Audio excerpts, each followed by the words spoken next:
against that band in that banding game maybe 4 or 5 years ago.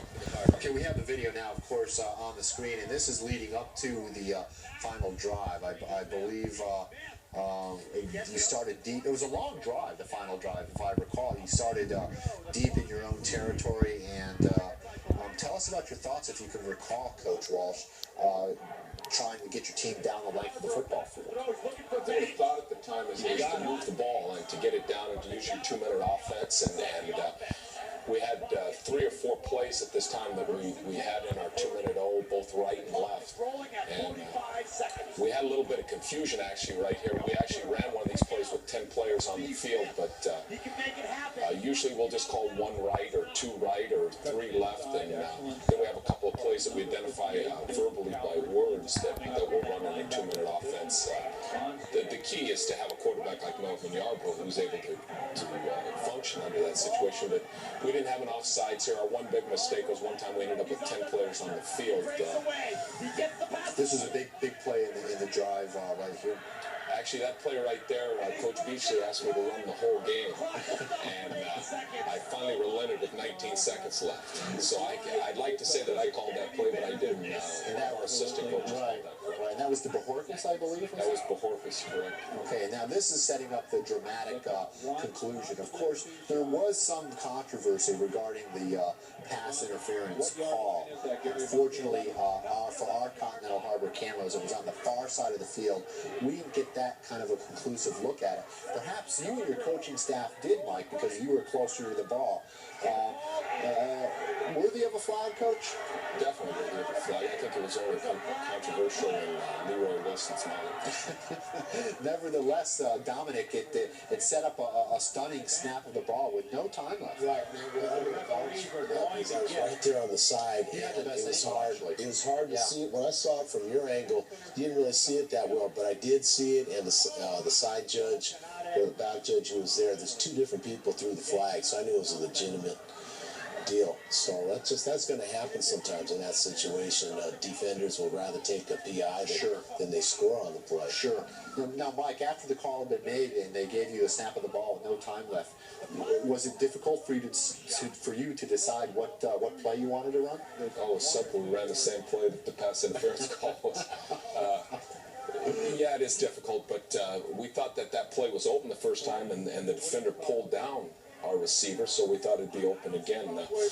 Controversial calls are controversial calls. I mean, we can go back to the game against Dorsey the year before and point 8 or 9 calls that we thought were not very good one way or another, but the end result is Dorsey was the 1995 city champ, so that's the way it is. That's the way the game plays itself out. You have to accept that. I mean, exactly.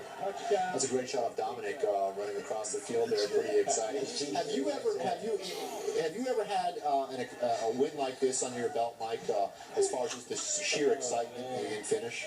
There were 2 that were close. I would say Washington in 1991 when we kicked a field goal with 2 seconds left, and the Banning game a few years ago at Daniels Field where we were behind 21-6 with maybe 8 minutes left, and we came back and won the game with a touchdown in the last 30 seconds. Actually, Banning had a chance to drive the ball back, and we stopped them defensively late in that game. Tiger, have you ever seen Daniels Field erupt like that after a victory? How long have you been calling games? It's been a long time ago. Tiger, how long have you been calling games over at Daniels Field? This was my 50th year. Your 50th year. Wow. And of course, recently, I do want to point out that you were the Grand Marshal of the San Pedro Christmas Parade. Is that right? Right. All right. And I think the 50 years was what did it. But getting back to that victory over Narbonne, you had really never seen anything like that as far as... well, on that, you talk about the penalty. I saw the flag. And I knew the game can't end on a defensive penalty. Right, exactly. So Narbonne was all running out in the field and everything, cheering and, hand waving. And I kept calling them back. I kept saying the game is not over. The game is not over. And so finally they got back and finished the game. Yep. Finished the game. Corey, what are your thoughts on that finish? I was just saying, thank God. Thank God it's over. Now we can get ready for Crenshaw because that was the next battle coming up. Right, because that was a stretch, as I pointed out. It was probably the toughest stretch of our season. Of course, the Pirates did have some playoff victories, of course, on their way to the city championship, and they were They were, of course, one of the opponents, I should say, that they first played was Garfield. And what we'd like to do now is share a video montage of the Garfield game in which the Pirates were victorious on their way to the city championship.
Actually, Tiger, we're back, everybody. Thanks for staying with us. Gary Cox here. This is San Pedro Sports. We're featuring the championship San Pedro football season, and of course, the road to that championship. Coach Walsh was getting past Garfield, which we just saw.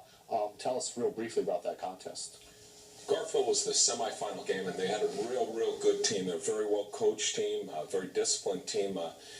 I think we got by them because we had a little bit more speed than they did. They didn't quite have the downtown speed that we had, and that showed up several times in the game. Okay, and of course what we'd like to do now, folks, in just a moment we're going to go to some video that we have of Giuseppe Cracchiolo, the kicker that we've spoken to earlier regarding the Pirates football season. And once again, Giuseppe, if you had to pick out a couple of kicks that you felt were the most pressure packed for you, could you recall a couple that had to move through the field goal? This is going to be a 30... the first kick in the Coliseum. Oh, okay. It was 0-0. Well, I want to get back to that, but while we have the video up now, I believe this is video of one of your kicks against Narbonne. Oh, I was pretty nervous on this kick. The reason why is because in our first drive, I attempted a 51-yarder, and apparently it was short. So on this kick right here, that was about a 36-yarder. I had to be more focused, and get some points for us on the board. Dominic, is it unusual for a high school kicker to be kicking from the 50-yard line or from 50 yards out? I should say. You've still got like 30 seconds remaining. For it, so we kind of knew what range he could do. He demonstrated in practice both with the wind and against the wind. And if we feel like that's the best way to attempt to get some points at that time, then we're going to definitely put in the kicker and use him. And he was a great factor this year in that you had that extra option of going to someone with his talent. And of course, go ahead and continue the story about the Coliseum, your first kick out there. Oh, I know. High school kickers kick in an upright of 24 feet. I just found out on the kicking camp I went. And now in college, you kick 18 feet. Wow. So as I was practicing, you know, before the game, I was kicking 40-yarders, and I was telling my Coach Aguilar, these uprights look, you know, really small. And he goes, no, they're, you know, they're perfect size. He was telling me that, so, you know, I wouldn't get nervous or anything. Right. So when the coach goes, Cracchiolo, get out there, I look up, all those people, man, I got to make this kick. I just went, focused on the ball, took my steps, and I kicked it straight right through. And how far out were you? 26 yards. Wow. So that had to...